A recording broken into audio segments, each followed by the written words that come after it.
নমস্কার, good morning বন্ধুরা। দেশি কুইন পঞ্চুর আর একটি নতুন ভিডিওতে সবাইকে অনেক অনেক ওয়েলকাম। আজকের ভিডিও মেন টপিক হলো যে 7 মাসের বেবি মানে আমার বেবিকে আমি কিভাবে আপেলের সাথে মানে আপেলের পিউরি করে খাওয়াচ্ছি। বাদে একটু সকালবেলার দিকে বেবিকে ডক্টরের অ্যাডভাইস অনুযায়ী উনি যেটা খাওয়াতে বলেছেন সেটা খাইয়ে দিয়েছি। আর এখন কিভাবে আমি মানে সকালের পরে আমি কিছু একটা ফল খাওয়াই 10টার নাগাদ। তো এখন বাজে ঘড়িতে 10টা, তার জন্য কিন্তু ওর জন্য আমি আপেলের সেদ্ধ করব। তো আপেলের সেদ্ধটা আমি কিভাবে অ্যাকচুয়ালি করি, অনেকজনকে অনেক রকমভাবে দেখেছি, কিন্তু আমি যেভাবে করি আমার মনে হয় এই প্রসেসটাই সবচেয়ে বেস্ট। আর এটা পরিমাণে ভিটামিনস, যত সব আপেলে যত ভিটামিনস ফাইবারগুলো থাকে সেগুলো বাচ্চারা পায়। তো চলুন ভিডিওটা স্টার্ট করা যাক। আশা করি ভিডিওটা আপনাদের খুব হেল্পফুল হবে। তো হ্যাঁ, আপেলের সেদ্ধ খাবো তুমি? এই তো বাবাটা খাবে। আমার বাচ্চাটা এভাবে করে আপেলের সেদ্ধ খেলে সত্যি কিন্তু খুব ভালো করে খেয়ে নেয়। তো চলুন, আপনাদেরও খুব ভালো হবে আর আপনাদের বেবিরাও এভাবে করলে নিশ্চয়ই খাবে।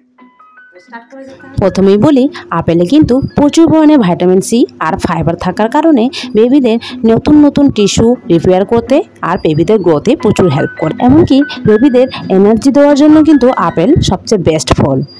আর সুগার লেভেলকে ব্যালেন্স করে রাখতেও কিন্তু আপেল প্রচুর হেল্প করে থাকে। চলুন, এখানে একটা আপেল নেওয়া হয়েছে আর আপেলটা এক সাইড কিন্তু কাটা আছে। এটা কিন্তু গতকালে বেবিকে যেহেতু দিয়েছিলাম, তো সেই জন্যই কেটে রাখা হয়েছে। আপনারা সবসময় চেষ্টা করবেন 6 মাসের পর থেকে, যেহেতু বেবিকে সলিড খাওয়ানো হয়, সেই জন্য কিন্তু 6 মাসের পর থেকে বেবিকে একটু অল্প থেকেই শুরু করবেন। মানে একটা আপেলের 4 ভাগের 1 ভাগ দেওয়ার চেষ্টা করবেন। প্রথমে যদি 1 ভাগ খেয়ে নেই, তারপরে আস্তে আস্তে করে পরিমাণটা বাড়াবেন। তো আমি কিন্তু এখানে 3 ভাগ পড়ে আছে, আর এই 3 ভাগের মধ্যে আবার 1 ভাগ নিয়ে নিয়েছি। আর 1 ভাগ নিয়ে বেশ ভালোভাবে ওয়াশ করে নিতে হবে। তারপর যে উপরে যে ছকাটা আছে, মানে এই ছকাটাকে বেশ ভালোভাবে ছুলে নিতে হবে, যাতে একটাও ছোকা না থাকে। তার ফলে কিন্তু বেবিদের খেতেও অসুবিধা হবে না। এটা চোকা ছুলে নেওয়ার পরে আপনাদের দেখালাম যে এর মাঝখানে যে বিচিটা থাকে সেটা কিন্তু অবশ্যই সরাতে ভুলবেন না। বিচির কাছে একটা কিন্তু প্লাস্টিকের মতো জায়গাটা থাকে, সেটা কিন্তু অবশ্যই সরাবেন। এবার চলুন কেটে নিই। এখানে কিন্তু প্রচুর স্লাইসভাবে আমি কেটেছি।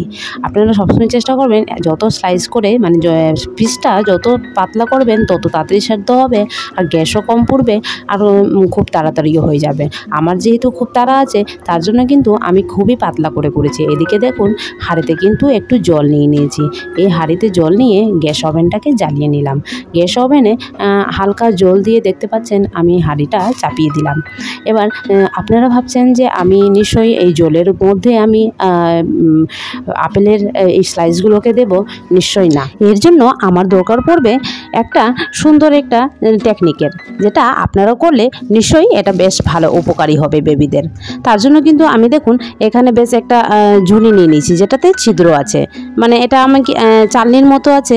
আর এই রকম বাসন নিশ্চয়ই আপনাদের সবার বাড়িতেই পাওয়া যাবে, সেটা থালা হোক বা কোনো একটা বাসন হোক বা কোনো স্টিলের ছাঁকুনি হোক না কেন, সেটাকে বেশ সুন্দর করে হাঁড়ির উপরে রেখে দিতে হবে।